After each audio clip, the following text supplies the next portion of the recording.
আসলে ঝামেলার সেই আলম করে এখন আদালত কারণ আদালত সন্তুষ্ট হয়েই তাকে করা হবে। সে বিগত দিনে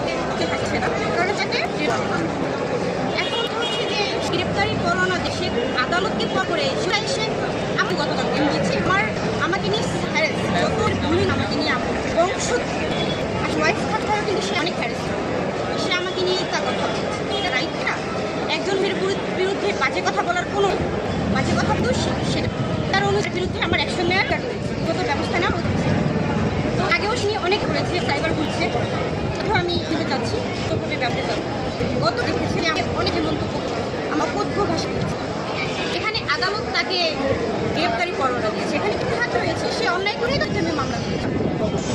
সে অবমাননা করে তার বিরুদ্ধে পরোয়ানা চালিয়েছে এখানে আমার অপরাধ আমাকে নিয়ে কেন গাড়ি চালাচ্ছে আপনারা কি যে পরোয়ানাটা কি হিরো আলমের কাছে নাকি জিনিসটা কোনোভাবে প্রভাবিত করে আটকে দিয়েছেন এমন কিছু আটকে না দিলে তো গতকালকেই থানায় যাওয়ার কথা তাই না গতকালকে থানায় তাকে আটক করা হবে তাকে আদালতে সম্পর্ক করা হবে তাই কিন্তু সেটা তো করা হলো না এখানে হাত রয়েছে কেন যাবে। আচ্ছা আমলাম যে ওনাকে মৌখিকভাবে 3 তালাক দিয়েছে আবার দুধ দিয়ে গোসল করেছে তো আদৌ কি উনি আপনাকে তালাক দিয়েছে এখন কথা হচ্ছে সে দুধ দিয়ে গোসল করে 3 তালাক দিয়েছে আমাকে তার তো রাইট ছিল যেদিন সে আমাকে 3 তালাক দিল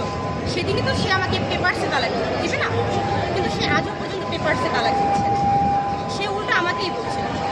তুমি ডিভোর্স দাও তারা তো তুমি আমি আচ্ছা ঠিক আছে আমি ডিভোর্স দিলাম তুমি যেহেতু আমার কাছ থেকে চাচ্ছ ইসলামী শরীয়তে আমি তোমার কাছ থেকে তালাক পেয়েছি যেহেতু আমি একজন ইসলাম মেনে চলি একজন নারী সেই ক্ষেত্রে সে আমাকে 3 তালাক দেওয়ার পর আমি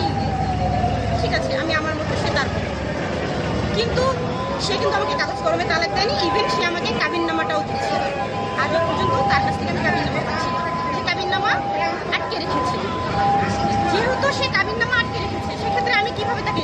ডিভোর্স দেবো কাবিননামা আমার প্রয়োজন আমার বিয়ের কাবিননামা প্রয়োজন সে আমাকে কাবিননামাও দিচ্ছে না সে নিজেও ডিভোর্স দিচ্ছে না সে এইটা বলছে যে আমি এখন বিয়ে করতে পারবো আমি আমার মতো চলতে পারবো কিন্তু তুমি পারবে না তুমি আটকে থাকবে সেটাই হচ্ছে আমি আমার মতো কাজ করতে পারছি না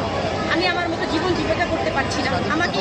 আমার স্বাধীনতা সে হরণ করছে আমাকে সে ঘরবন্দি করে রাখছে সে ঠিকভাবে না আমার ভরণ পোষণ দিচ্ছে না ঠিকভাবে সে আমার খবর নিচ্ছে আবার সে আমাকে ঘরবন্দিও করে রাখছে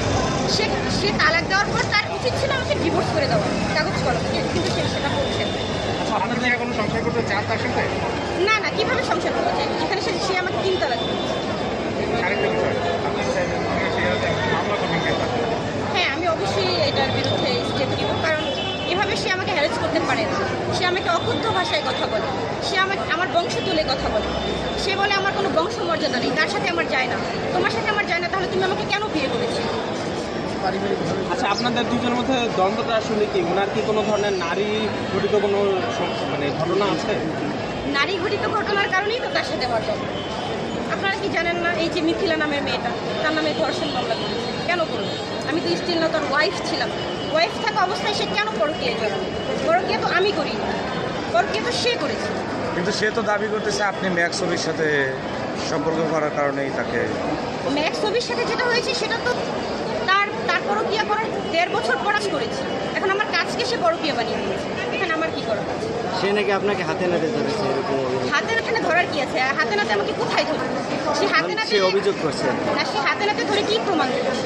কোথাও তো সে হয়নি আমাকে বাজে অবস্থা করতে পারেনি অথচ তাকে আমি ধরেছি সে মিথিলা নামের সাথে 3 মাস বাসা ভাড়া নিয়ে থেকেছে অথচ তাদের কোনো এটা তো বড় কাজ মিথিলা নামের মেয়েটা যে বিরুদ্ধে হামলা করেছে কেন এই পর্যায়ে কেন আসতে হবে সে এখন আমি যেটা চাচ্ছি সেটা হচ্ছে আমি ন্যায় বিচার চাচ্ছি তার বিরুদ্ধে যে গ্রেপ্তারি পরোয়ানা হয়েছে এটা তো বিচার চাচ্ছি সাংবাদিকদের কাছে একটা অনুরোধ করব যেটা সত্যি সেটা সবার কাছে পৌঁছে। আচ্ছা সর্বশেষ প্রশ্ন যেটা হচ্ছে যে উনি আপনি স্ত্রী ছিলেন সেই অবস্থায় আপনার সাথে বিভিন্ন ধরনের উনি নির্যাতন করেছে চিট করেছে আবার আপনি বলছেন যে নারী ঘটিত বেশ কিছু ঘটনা ছিল তো এত কিছুর মধ্য দিয়ে উনি সামনে নির্বাচন করার একটা কথা বলছেন তো এই ব্যাপারে আসলে আপনার মন্তব্য এখন সে এটা তার ব্যক্তিগত বিষয় সে সব ঝামেলা যদি সামলে সে নির্বাচনের ঝামেলা যদি সামলাতে পারে সেটা তার ব্যক্তিগত বিষয় এখানে আমার কিছু কিন্তু সে আমার সাথে যেটা করছে এটা নিয়ে আমার অবশ্যই বলা মানে এই ধরনের একজনকে কি আপনি জনপ্রতিনিধি হিসেবে দেখতে চান? এখন এই বিষয়টা আমি না বলি, এটা জনগণ বুঝে নেবে। ঠিক আছে। ওকে।